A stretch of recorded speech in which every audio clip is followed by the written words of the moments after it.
귀하신 주여 날 붙드사 주께로 날마다 더 가까이 저 하늘 나라 나 올라가 구주의 품 안에 늘 안기요 영생의 복 받기 원합니다.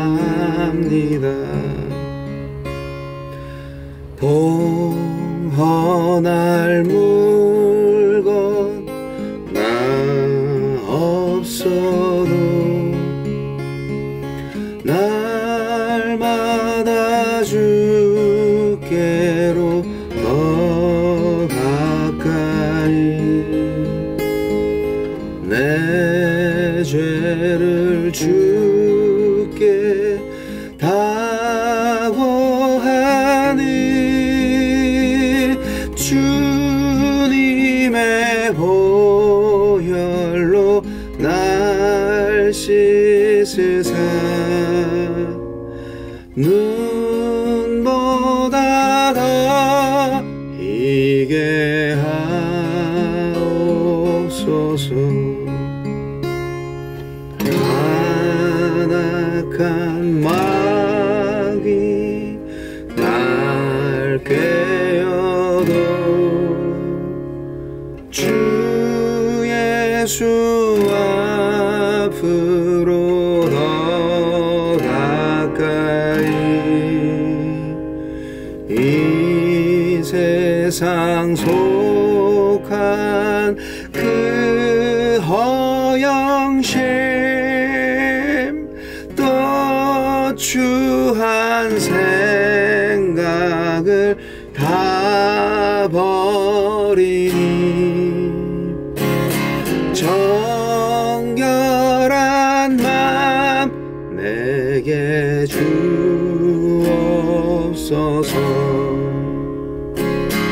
이 세상 내가 살 동안에 주께로 날마다 더 가까이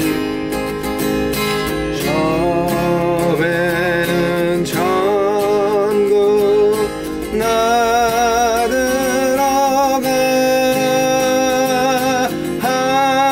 한없는 목락을 다 얻도록 풍성한 은혜를 주옵소서.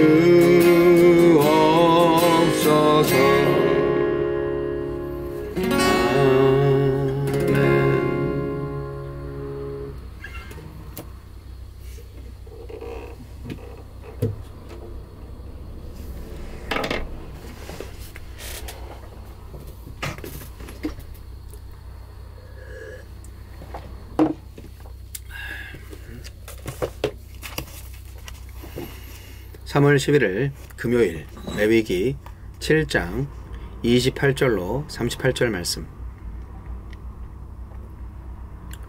여호와께서 모세에게 말씀하여 이르시되 이스라엘 자손에게 말하여 이르라. 화목 제물을 여호와께 드리려는 자는 그 화목 제물 중에서 그의 예물을 여호와께 가져오되 여호와의 화제물은 그 사람이 자기 손으로 가져올지니 곧 그 제물의 기름과 사슴을 가져올 것이요 제사장은 그 가슴을 여호와 앞에 흔들어 요제를 삼고 그 기름은 제단 위에서 불사를 것이며 가슴은 아론과 그 자손에게 돌릴 것이며 또 너희는 그 화목 제물의 오른쪽 뒷다리를 제사장에게 주어 거제를 삼을지니 아론의 자손 중에서 화목제물의 피와 기름을 드리는 자는 그 오른쪽 뒷다리를 자기의 소득으로 삼을 것이니라.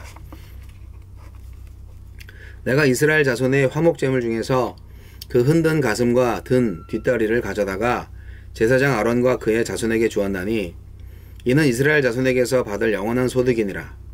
이는 여호와의 화제물 중에서 아론에게 돌릴 것과 그의 아들들에게 돌릴 것이니 그들을 세워 여호와의 제사장의 직분을 행하게 한 날 곧 그들에게 기름 부은 날에 여호와께서 명령하사 이스라엘 자손 중에서 그들에게 돌리게 하신 것이라. 대대로 영원히 받을 소득이니라. 이는 번제와 소제와 속죄제와 속건제와 위임식과 화목제의 규례라.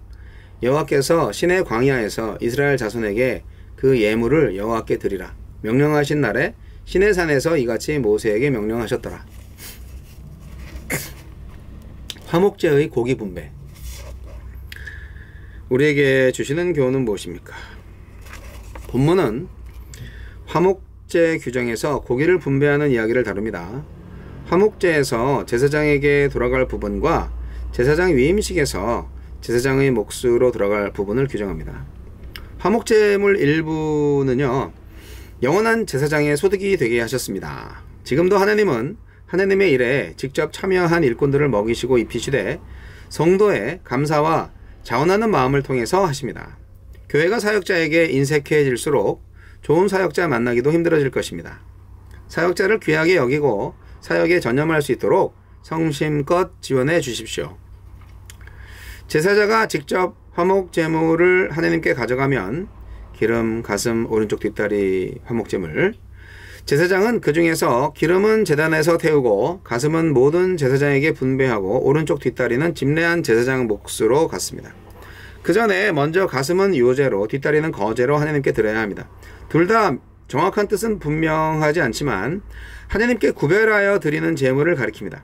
제사장의 몫으로 돌아간 제물이 하나님께 속한 거룩한 것임을 제사자와 제사장이 모두 인식해야 했듯이 오늘날 사역자들을 지원하는 재정이나 우리가 일해서 얻은 몫을 모두 하나님께 속한 거룩한 제물로 여겨서 하나님 보시기에 합당하게 사용해야 합니다. 주만 바라고 충성하고 값진 것을 주께 드리고 헌신하면 주님도 자신의 가장 소중한 것을 베풀어 주실 것입니다. 제사장 위임식 날부터 화목제 숫양 가운데 가슴과 뒷다리는 영원히 제사장의 몫으로 주어졌습니다. 오늘 우리의 사역자들에게 열정과 가난의 영성을 강요하지 말아야 합니다. 가난의 훈련을 시행하는 것은 하나님의 영역입니다. 우리의 책임은 최선을 다해서 그들의 필요를 채워주는 것입니다.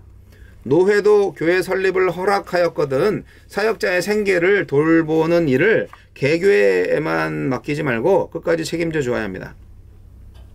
하나님은 시내산에서 이스라엘과 언약을 맺으신 후 5가지 제사, 즉 번제와 화목제와 소제, 속죄제와 속건제를 제정하셨습니다. 제사마다 하나님이 우리와 어떤 관계를 맺으며 교제하기를 원하시는지 하나님의 마음이 담겨 있으며 이를 위한 하나님의 은총과 우리에게 기대하시는 사랑을 읽을 수 있습니다. 제사를 통하여 은총을 베푸시고 저희를 주님의 사람으로 창조하시니 감사합니다. 예, 오늘 화목제의 추가 설명입니다.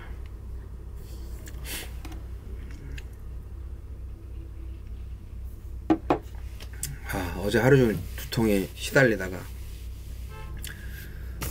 잠을 좀 설치했더니 오늘도 좀 피곤한데요. 화목제 이야기가 제일 깁니다. 화목제가 제일 중요하기 때문에 그런 것 같습니다.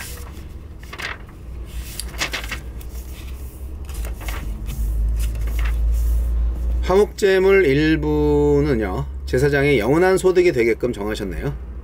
제사장 위임식 날부터 화목제 수양 가운데 가슴과 뒷다리, 요게 이제 제사장의 영원한 몫이다. 제사장은 좋겠네. 사역자들에게 열정과 가난의 영성을 강요하지 말아야 한다, 이런 말이 오늘 매일 성경 해설에 나와 있죠. 사실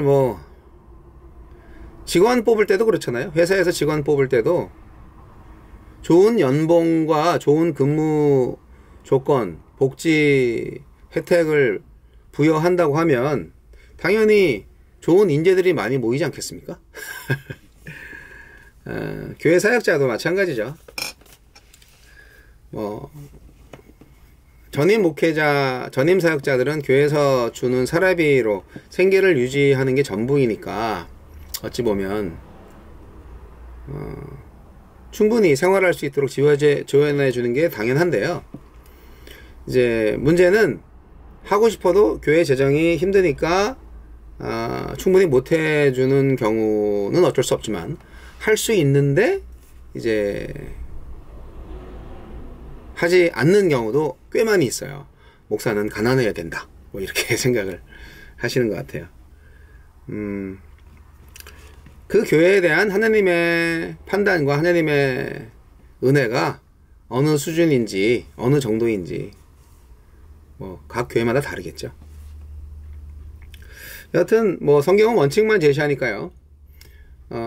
화목제를 드릴 때 제사장의 몫을 오늘 설명하고 있는데, 제사장이 꽤 좋은 거를 가져갔어요. 네. 제사장은 오직 성막에서 하나님의 일에만 전념하는 사람이고요. 가족들과 자신을 위한 생계를 위해서 다른 일을 할 수가 없는 사람들입니다. 그래서 제사장들은 그야말로 세상 일로부터 하나님의 일을 위해서 구별된 사람들이기 때문에 뭐 하나님한테 바쳐진 것 그 중에 일부를 제사장한테 주는 걸로 이렇게 하나님이 정하셨어요. 사실 처음부터 제사 예물이 하나님의 몫과 제사장의 몫으로 따로 구별되는 것이 아니었어요. 모든 제사 예물은 하나님의 겁니다. 그렇잖아요? 근데 그 중에 일부를 하나님께서 다시 제사장에게 떼어준 것이죠. 하나님이 이렇게 하는 거는 당연히 모든 인간을 사랑하시기 때문이에요. 모든 인간의 복지를 염려하시기 때문이에요. 그래서 하나님께서 성도들과 모든 사역자들에게 동일한 은혜를 주시는 하나님이라는 것을 우리가 알 필요가 있고요. 그 관리의 책임을 사역자와 운영위원회 지도자들한테 맡겼다는 것을 잘 아셔서 오늘날 교회에서도 교회 재정을 정말 하나님의 선한 의도에 맞게 잘 사용하시면 좋겠습니다. 사실 뭐 많은 개척교회 목사님들이 월급을 잘 못 받죠. 한 70% 80% 되는 분들이 개척교회 목사들이라고 생각을 하고요. 그래서 그 부분은 뭐 기도해야 할 부분인데, 문제는 마음속에 뭐 하나님께서 채워주시리라는 믿음을 서로가 갖는 게 필요하고, 그리고 또 하나님의 것이기 때문에 교회 재정을 서로가 잘 아껴 쓰고 그리고 하나님께 예배와 또 선교를 위해서 또 제대로 사용하고 하는 그러한 부분에 있어서 일신동체가 되어야 하는 그러한 중요한 책임이 있습니다. 우리 예수님은 신약시대 그리스도께서는 비유를 들으셨죠. 공중에 나는 새와 들에 핀 백합화의 비유를 하셨어요. 하나님의 나라의 일을 하는 사역자들은 결코 의식주 문제로 염려하지 않을 것이다.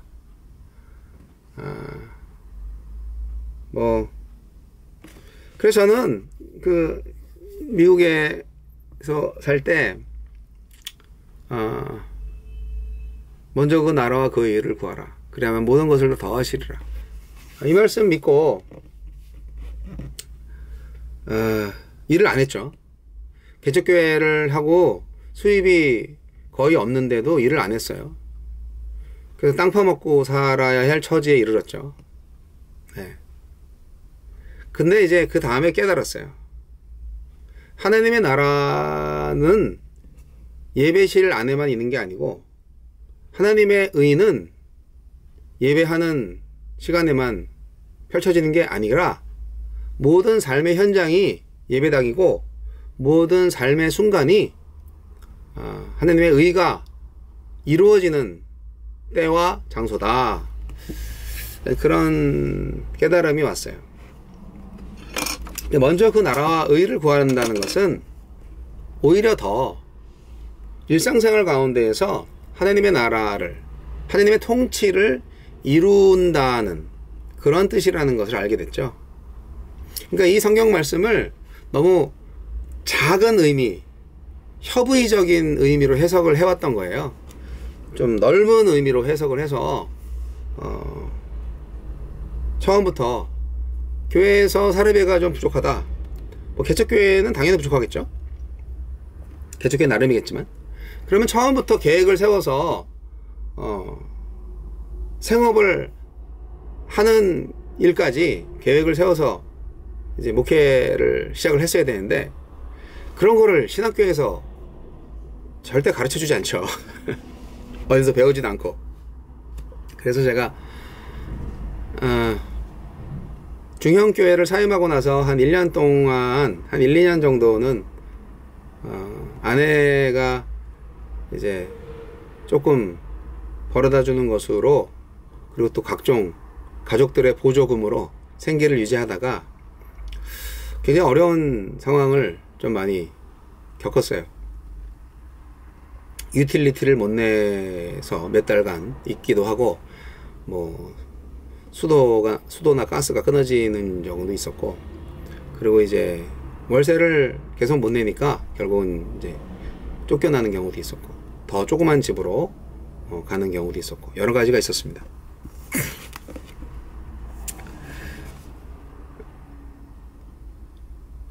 지금은 다르죠. 일을 할 수 있으면 일을 하는 거죠. 그리고 일하는 곳에서 하나님의 나라와 의를 이루는 것이죠. 하나님께서 그런 사명을 주셨다고 깨닫는 거예요. 그렇기 때문에 전임을 할 수 있으면 전임을 하고, 전임이 안 되면 할 수 있는 한 가족들의 생계를 유지하면서 말씀 기도 시간이 좀 줄어든다 할지라도 노동의 기도로, 삶의 예배로 그렇게 목회와 사역과 그리스도인의 삶을 살자, 이렇게 이제 바뀌게 된 거죠. 저는 이 모든 그리스도인들과 목회자들이 저와 같은 생각을 가지게 되면 참 좋겠다고 생각합니다. 자, 여하튼 지금은 기독교가 지금 쇠퇴하고 있는 시간인가 하는 생각이 들 정도로 사회에 영향력도 많이 미치지 못하고 있고, 교회 내 젊은이들은 많이 없어지고 있고, 위기는 위기입니다. 근데 정말 위기인가? 위기는 기회다라고 생각을 하니까요. 정말 하나님께서 원하시는 참된 예배와 건강한 교회를 추구할 수 있는 또 새로운 좋은 기회라고 생각을 합니다. 하나님께서 시내산에서 이스라엘 나라를 세우실 때 5가지 제사, 번제, 화목제, 소제, 속죄제, 속건제를 주셨어요. 이 제사마다 하나님께서는 우리와 어떤 관계를 맺으며 어떻게 교제하기를 원하시는지가 그 뜻이, 의미가 담겨 있어요. 오늘날 예배는 이 5가지 예배가 다 함축되어 있는 영적 예배라야 합니다. 제사가 의무만이 아니라 교제이기도 하다는 것을 화목제를 통해서 깨달으시길 바라고요. 우리 예배가 거룩하고 즐거운 교제가 되는, 그야말로 축제가 될 수 있는 예배가 되기를 바랍니다. 그러려면 정직하게 사랑하며 섬기며 말씀 안에서 살아야 되겠죠.